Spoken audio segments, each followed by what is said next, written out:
Hello and welcome back to this week's episode of A Little Bit Unglamorous. I'm your host, Erica Renee, and today's drink of choice is a concoction of green tea. So I was thinking to myself, I really wanted some iced tea, like raspberry iced tea, and I thought to myself, I can make that. All I had was green tea, and then after I boiled it, I realized I didn't have ice, so I put some frozen strawberries in there, which didn't make it cold at all. So, oh my goodness, we are back. My apartment survived the hurricane. It wasn't nearly as bad as the news made it out to be, thank goodness. Press-ons are going strong. The press-on game is so strong lately. I went to Ulta a few times with my mom last week, and the week prior, and the week prior to that, while I ended up staying there for an extended vacation, and they had a whole row. Of the press-on nails. So when you're ever in a pinch, these are really cool. They're like, what do you call it? The cat eye ones, like the magnetic. Really cool looking. Today's lip of the day is going to be Clinique Is it called Almost lipstick? It is. I didn't just make that up. So Almost lipstick in shade Black Honey. A classic that blew up on TikTok recently. I was telling my mom about this, and she randomly found an old one of these that she had, I don't know from how long ago, but apparently it's always been a big to-do. Okay, so let's get my notes out here. I came home to quite a few packages at my door. Luckily, I don't really ever have any issue with people stealing things off my porch because it's gated here and my neighbors are pretty cool. They keep to themselves for the most part. And one of the items that I got was my overpriced quarter zip that I was pining over after the Eras concert when it was literally 2 feet in front of me and I could have bought it, and the woman looked at me like I was insane when I only wanted one item. Here I am trying to control myself, and then for some reason after the concert I felt like because I couldn't have it, I needed it. So I spent an obscene amount of money on it, but it's here and it's drying. I hand washed it. I'm not trying to have it fade like some people were saying. Apparently there was 2 versions of the sweater, the made in Egypt ones, which were the beginning of the concert tour that were having all the problems, and then the made in China ones, which supposedly are better. So far so good. I hand washed that baby in the sink. I was not trying to have the image wash off and get all distorted, which I can't believe that we are putting up with to begin with. But anyway, I have the coveted sweater and the crew neck, so I am all set. Oh my gosh, while I'm on the subject, I have to show you something. My bracelets, all of my bracelets that I, received and made. I made a lot of them too, but I received a lot, and oh my gosh, some of my favorite ones, they're all mixed up, but hopefully you can hear me, but I got one that made me laugh so hard, and it said folk horror. The creativity. People are selling these bags online for like $50. How insane is that?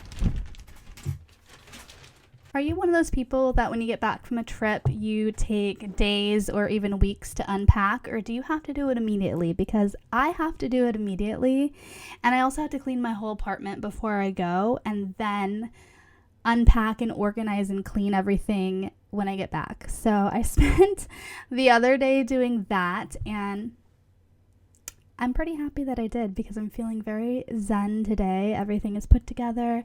I missed my cute apartment, and my plants were kind of mad at me when I came back, but they survived. My sleep cycle is also just in complete disarray.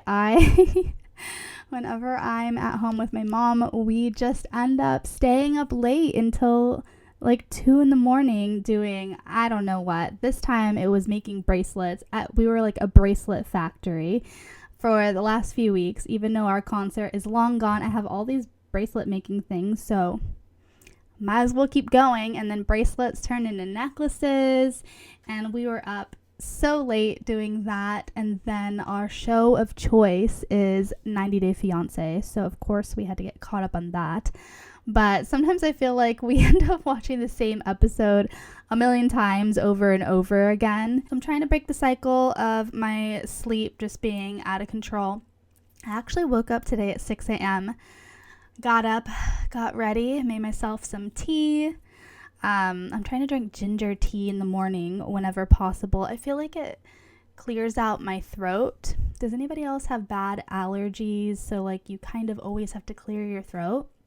If you drink hot tea, I feel like my voice doesn't want to leave me by the end of the day, and it just kind of clears everything out. So ginger tea is my wellness tip of the week for you. So pretty much no new updates other than the eating, terrible sleep, and bracelet making into oblivion.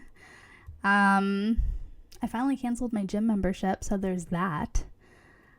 24-Hour Fitness has been taking my money for at least the last 4 or 5 months. And before, I used to be really diligent at going to the gym, and then COVID hit, and we all know what happened there. Everybody just kind of fell off the bandwagon. And I thought to myself, I'm going to be really good. I'm going to get back on this. Started the gym membership. I didn't go one time, and they charged me every month. But in my defense, they do not have the workout classes that I used to go to at my gym anymore. I guess it wasn't high enough in demand, which is annoying. So anyway, I'm supposed to go on a hot girl walk later with one of my girlfriends. So that's exercise. So I'm going to try to just do like free weights and stuff at home. I figured I don't need to be paying if I'm not being forced to go to I felt like the group classes actually forced me to work out, but I have free weights at home and no more gym for now. In other life update news, Jenna went to jail. So Jenna is my boyfriend's dog, if you don't know. He has 2 adorable huskies, and both of them actually went to jail. So Jenna and Vixen, and he turned his back for 2 seconds, and they got out and they went on a wild adventure. And I laughed so hard because he sent me the photo the next day and said, basically told me that they had got out, had not been out for very long, but somebody found them, took a photo, only got a photo of Jenna, and she looked like the happiest dog you had ever seen. And I messaged him back and I said, babe, she looks like she is so happy living her best life and not missing you at all. And so she was caught. She went to doggy jail for a little bit, and she looked like she had this utter and complete look of bliss on her face all night long. It was so funny. If you want to see the photos, I'm one of those crazy people that has a Instagram for their dog. At Jenna the Land Seal. She's hilarious. They're hilarious and the cutest things that you had ever seen. So if you need a good laugh or something that makes your day a little bit better, follow her on Instagram. I promise you won't regret it. We're going to get into pop culture. So the very first thing that I saw right after I filmed the last podcast, I was scrolling through Instagram and I saw this photo shoot of Kendall Jenner. And Kendall Jenner is like the top hot model. of the day, I guess. I think she's the most paid model these days. I think she's okay. But so I saw this photo shoot she did with Stella McCartney, and she was posing with her new purse line on horses, like on this horse, and she was like naked on this horse posing. But the photo shoot just struck me as a little comical because clearly the horses have been photoshopped, because in one of the photos, like the main photo she posted on her page, the horse is full on standing up on its two hind feet, the other feet in the air, and it just looks like it has this like blank look in its eye, and she's leisurely sitting just naked with this purse, and it's just the most comical thing that I had ever seen. I know people give Kendall Jenner a lot of heat. I actually really like Kendall Jenner. I think she's really pretty. I think that she's really smart. She's the only Kardashian that doesn't have 5 million children, which good for her, Kendall. I didn't realize she was 27 now, which is crazy to me. And she has been dating Bad Bunny, which is, I want to know how they met. It's just such an odd pairing, and apparently Bad Bunny's fans feel the same way. They really don't like it, but it seems like they're getting along great. I guess they're both seen wearing a K initial, so K for Kendall. So he was seen wearing the same necklace, and they were recently at a concert. I forget which concert. They were at a concert recently, and people got them on video, and they looked very happy together.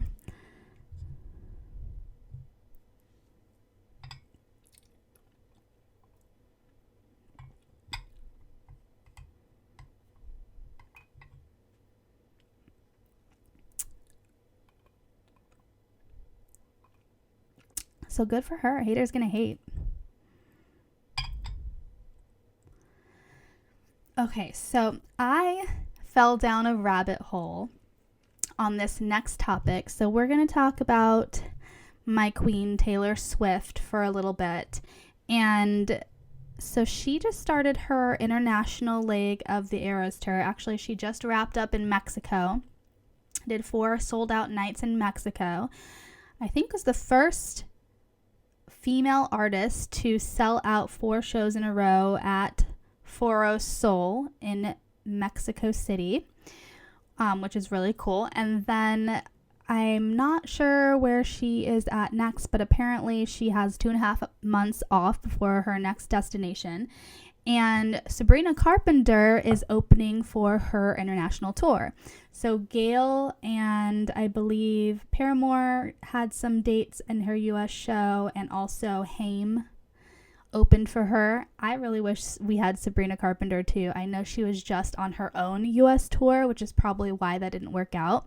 Paramore is supposed to also be joining her on her international leg of the tour too, which I am so jealous that anybody who gets to see Paramore, Sabrina Carpenter, and Taylor Swift, that is just, I'm jealous. So I think I'm very fascinated with this relationship between Taylor Swift and Sabrina Carpenter, only because when Olivia Rodrigo was dropping her debut album, Sour, her and Taylor Swift seemed to be really good friends. They were kind of talking on social media and gushing over one another. This was around the time when Taylor Swift released her re-recording of Red, and she even gifted Olivia Rodrigo a merchandise package with like her red ring, and Olivia wore it everywhere, and she was so excited.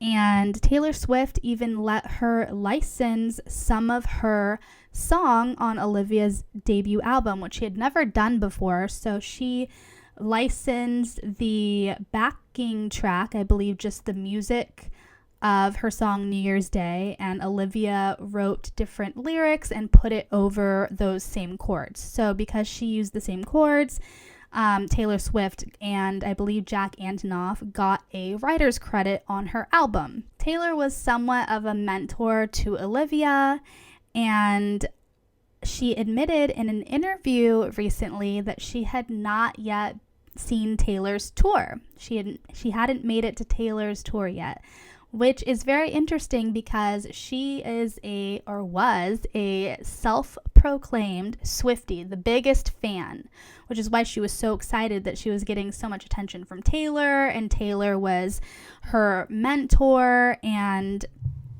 now crickets, which is interesting, and it leads me back to Taylor inviting Sabrina Carpenter on her international leg of the tour, which, if you don't know, Olivia Rodrigo and Sabrina Carpenter have had a sort of public feud through their music. So Olivia Rodrigo had the song of the summer, I believe, 2 summers ago with Driver's License. I love that song. I would blast it in the car so loud. And I even have a funny story. I was blasting that song so loudly, and for some reason I feel like no one can hear my music outside of my car, but apparently that's not the case. And I was going into like a Jamba Juice or something. I pulled into the parking lot and these people walked by and they started singing the song also, and I just laughed so hard. Went and got my Jamba Juice, came out, and I saw those same people driving away blasting the song. It was a good song. Okay, so Olivia Rodrigo had her moment. Her song Sour was chart topping. She's actually releasing her second album soon, I believe in September, and it's called Guts. Cool name. I actually can't wait to buy it. I really enjoy her lead single. It's called Vampire. And upon listening to it, it just seems like the typical angsty song about a love that did you wrong. And so I read an article last week which led me down this rabbit hole I had never thought of. The article said that it speculated that the song is actually about Taylor Swift and not a boy. And if you look at the lyrics, it brings some interesting context to the relationship. So the song is titled Vampire, and the lyrics read, "I used to think I was smart, but you made me so naive. The way you sold me for parts, you sunk your teeth into me. Blood sucker, fame fucker, bleeding me dry like a goddamn vampire." Yikes. Okay, so how does that link to Taylor Swift? So we know that Taylor licensed one of her songs to Olivia. And it's interesting because after her album released, Taylor Swift and I believe also Jack Antonoff got a secondary credit to an additional song on her album after it released. I believe it was Deja Vu. I can't recall the exact melody at the moment, but apparently it was a more subtle reference, not actually using the whole chord progression like she did in the first song. It gets more interesting. So people were also calling out Olivia for her song Good For You, which was also a big hit. People were saying it sounded a lot like Paramore's Misery Business. Like the chord progression sounded the exact same. If you play the tracks over one another, it sounded very, very similar. And Paramore ended up getting a retroactive credit on that song as well.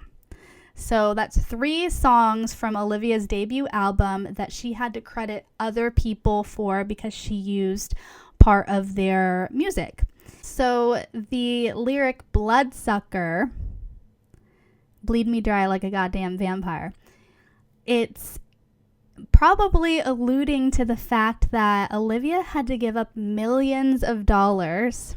I mean, rightfully, if she was using pieces of other people's songs, but millions of dollars. And I believe for the song that they initially agreed that would be licensed to her, I think the agreement was half. So because of this, Olivia was criticized for not being creative, using other artists' music, And it's kind of interesting how after all of that, suddenly they didn't seem like they were as close anymore. Granted, they're both busy, whatever, nothing really, it went over my head. I didn't even notice until I just thought it was very interesting after all of that Taylor would invite Sabrina Carpenter to open her tour and not Olivia Rodrigo. And it seemed like they were so close prior, and it was like Olivia was her protege. And she even said that, I'm not sure if Taylor said that directly or if I just read it in a news article, but people basically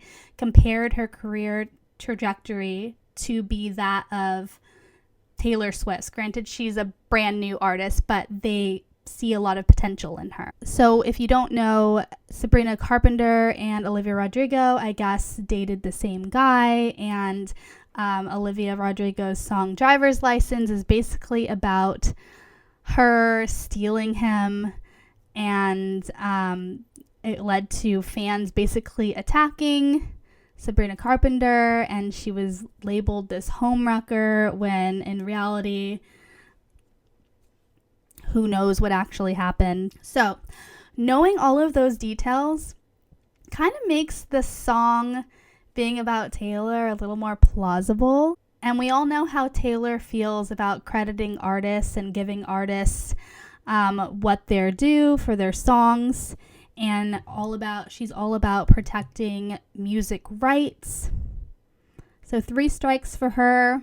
3 songs that had very uncanny similarities to 2 of her songs and 1 of her really good friends' songs, Hayley Williams, aka Paramore, which, by the way, I didn't even realize Hayley Williams and Taylor Swift were that good of friends until I saw Hayley Williams post a photo of them years and years ago on her Instagram, announcing that she was going to be on her international leg of tour. And I didn't realize that they were also the same age, which is so strange because I feel like I grew up listening to Paramore, and I feel like Hayley Williams has been famous forever. So that's a really interesting relationship. I think Hayley credits Taylor as being her first really close, famous friend in the industry. So what do you think? Do you think there's a feud going on there? Is it all speculation? Does it not make sense? I mean, for me, just knowing how strongly Taylor feels about artists' rights and copyright, I think it kind of has a little bit of a leg to stand on. But either way, I love both Olivia Rodrigo and Sabrina Carpenter. I think they're both really good artists. I love both of their music, and I think they're both really cute. I keep watching Sabrina Carpenter's people keep filming her outros of her songs and putting them on TikTok. So I guess for one of her really popular songs called Nonsense, the outro she changes for every city that she's in, and she'll basically relate it to the name of the city, and she comes up with some really funny double entendres and pretty funny lyrics. But I have been binge watching those because I think that they're so funny, and I think she's so cute. I would have loved to see her at my show. My show had Gail and Haim, and I missed Gail because I was in line for merch. I had to have the merch, but I was in the very front of the line when I heard her singing A, B, C, D, E, F, U, and I love that song. So I kind of didn't really miss it, but I would have loved to see Sabrina Carpenter. I think that she's also going to be another upcoming musician. Speaking of musicians, Miley Cyrus came out with a new song. It's called Used to Be Young. And it's a good song. It's a sad song. She has a music video, and apparently she was saying for the video, she's basically on camera and she's singing to the camera and crying during the song. And apparently she was able to, she was FaceTiming her mom through the camera while she was singing the song. She did an interview kind of talking about the song and kind of talked about the significance of the release date, which was, I believe, the 25th of, what month is it? August 25th, so last week. And so she released it on the anniversary of the VMAs performance that she did with Robin Thicke. I remember seeing that performance, and even I was taken aback. I thought it was a lot. It was the height of crazy Miley, just bleached her hair, like cut it very short, just going crazy. I think it was the Bangers era, which honestly, Bangers has some good hits. It was an album unlike what she had done prior, but she did have some pretty big hits from that album as well. And so she performed with Robin Thicke at the VMAs, and she was shaking her ass everywhere, and it was sticking her tongue out everywhere, and it was I remember at the time thinking it was a little cringe. Like, it was a lot. Miley just wanted to put out, I feel like she wanted to put out this persona that was just crazy and fun, and most celebrities go 0 to 100 because they want people to talk about them, right? So in that sense, it worked. But people really bullied her for that. There were memes all over the internet. People widely criticized that performance, and the 25th was also the anniversary of her music video for Wrecking Ball that came out that year.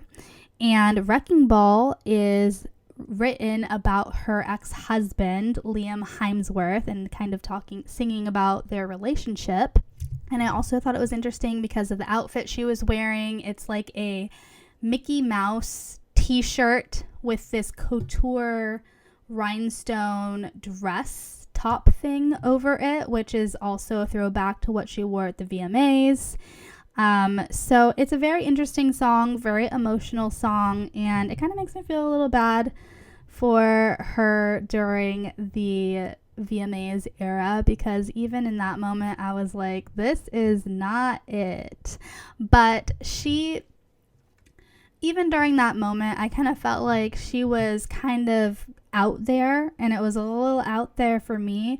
But Miley has really established herself as an amazing artist. She did the New Year's ball drop this year with Dolly Parton. They were both freaking amazing. Miley carried that whole show. Looks phenomenal. Her outfits were amazing. Her voice was amazing. And she really carried that whole show. So I think Miley has come a long way. And I'm interested to see what this next album is like, because I know she's kind of had a very interesting career, right? She was the Hannah Montana era pop.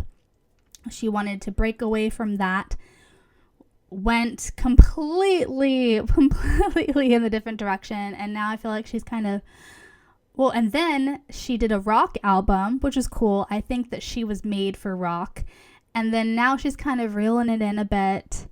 And I just think her career is very fascinating. Selena Gomez also has a new single. It's called Single Soon.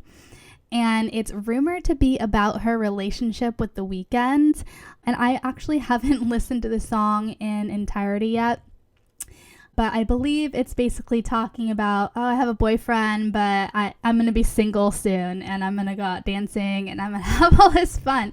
So it's kind of funny to think that people are speculating about who is it about, because she's basically singing about how she's gonna break up with this guy.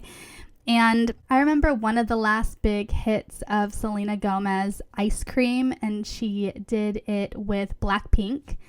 I loved that song, and I loved, of course, Lose You to Love Me, the song that was about Justin Bieber.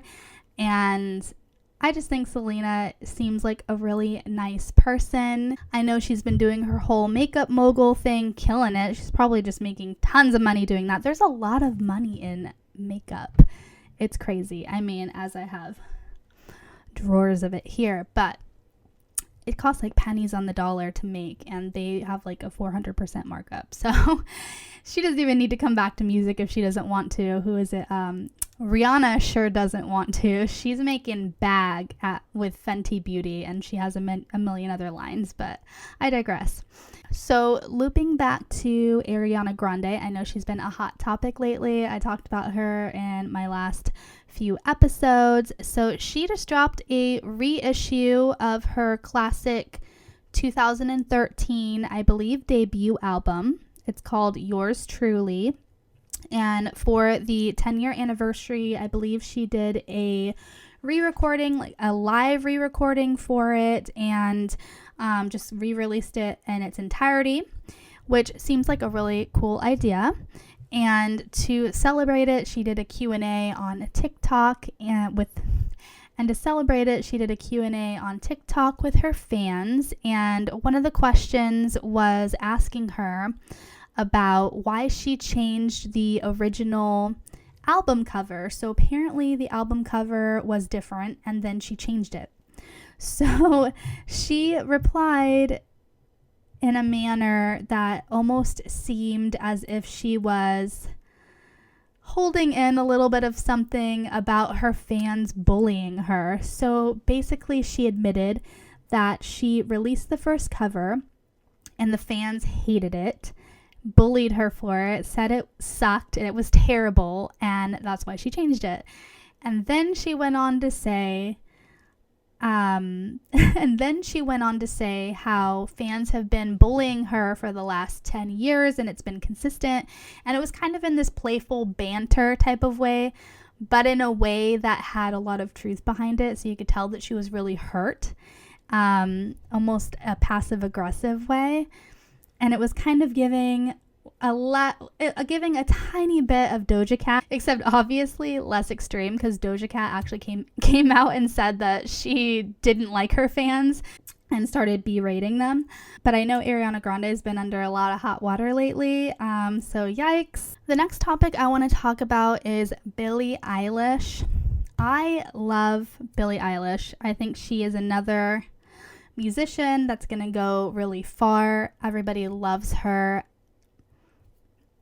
Her song in the Barbie movie just hits me in all the feels. It's such a good song. The music video matches it perfectly.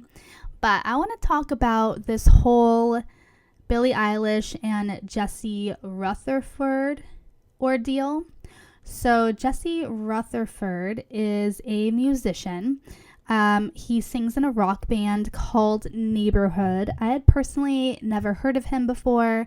I had been watching this interview that Billie Eilish did with Vanity Fair. I've been watching it on YouTube. I watched it on YouTube one day. It came up in my recommended videos. And so it was basically an interview she had with Vanity Fair, and they just asked her a bunch of questions like, what's your age? How many followers you have on Instagram? Do you have a boyfriend? Proudest moment in your career? Things like that. So she ended up doing this interview 5 years in a row, which was actually pretty cute because I think when she did the first interview, she was 16. So that's a pretty significant time in your life where things change really fast, right? So in her first interview, she had 100,000 followers. And then in the last interview, 30 million or something crazy.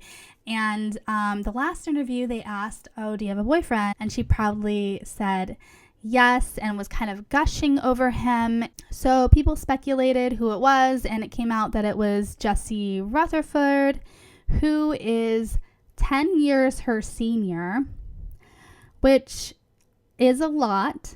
But the fact that Billie is today, she's 21 years old today, which means when they were dating, she was 19, 20, makes me feel disgusting.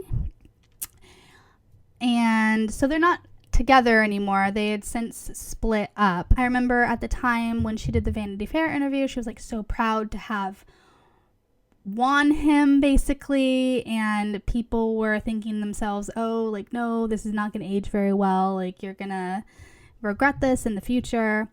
Anyway, so they appear to be on good terms still. Apparently he just released an album and had a song kind of about her, and apparently the song had some explicit lyrics, inappropriate lyrics about her in it. And she ended up going to his listening party and everything was fine. But when fans heard the lyrics, they called him out as disgusting, which I think he is disgusting. The whole dynamic weirds me out. I feel like if you have to date somebody that much younger than you. There's a reason, because you can't get anybody your own age, because there's something wrong with you. That's just my opinion. So Sandra Bullock has been in the news recently for a few things, actually. I remember mentioning the Blind Side, the whole story with that. The person that it's about, Michael Oher, came out and actually said that the whole movie is a sham, and the couple in the movie never actually adopted him, and they tricked him into being their conservator. And some outrageous people online were saying that they were calling for her award that she had won for that role to be taken away just because the story wasn't true. That doesn't take away the fact that she was an amazing actress and portrayed these characters exceedingly well. Anyway, but I saw this article about her recently, and it's a really sad one. So we all know she was married to someone that did her so wrong, and I remember she admitted to having a huge crush on Keanu Reeves, and at the time I think he went on an interview as well saying at the time he had a crush on her, and they never got together, and she had just been single, and she finally met somebody amazing, a very good looking guy. His name is Brian Randall. So I don't believe they were married, but they were together for quite some time. But apparently he had ALS, which you don't know is a it's a degenerative muscle disease. So there's no cure for it, and your muscles slowly start to atrophy, and it's just a very, very terrible disease. And apparently he was dealing with this in private. He struggled for 3 years before passing away on August 5th, and he was only 57 years old. And she actually stepped away from Hollywood for the last few years to take care of him. And that is true love. She always seemed like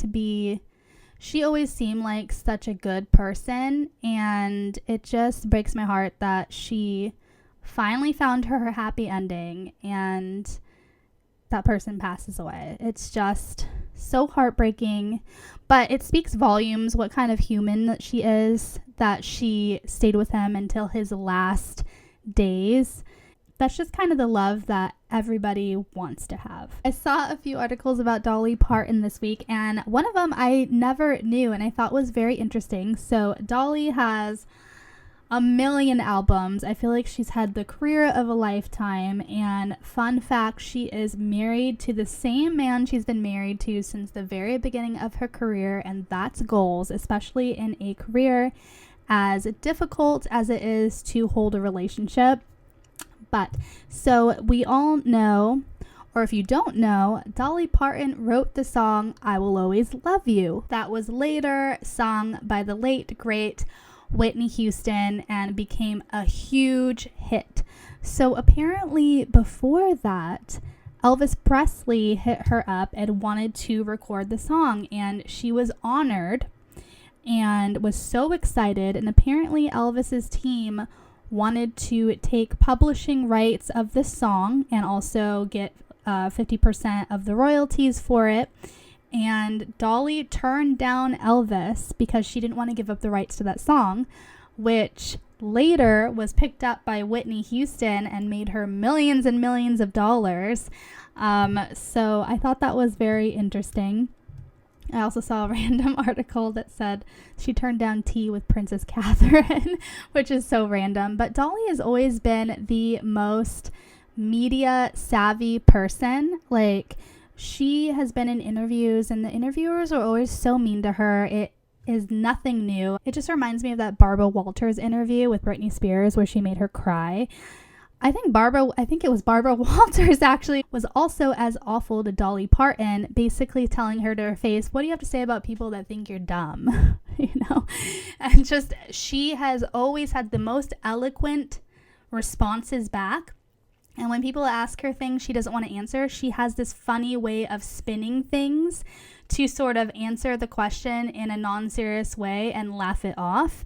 And I just think that's brilliant. That's about all the celebrity news that I have for you this week. I'm about to go on my hot girl walk with my friend and have some dinner, maybe relax a little bit. I feel like I've been on the go, and whenever I'm not working, I'm doing the podcast or the newsletter, and I'm constantly on the go. When I'm not doing that, I'm in my bracelet making sweatshop, and I just feel like vegetating and doing absolutely nothing and taking a hot shower and just relaxing on the couch. So I'll probably do that tonight. As always, thank you so much for being here, and I'll see you in next week's episode. Bye, guys.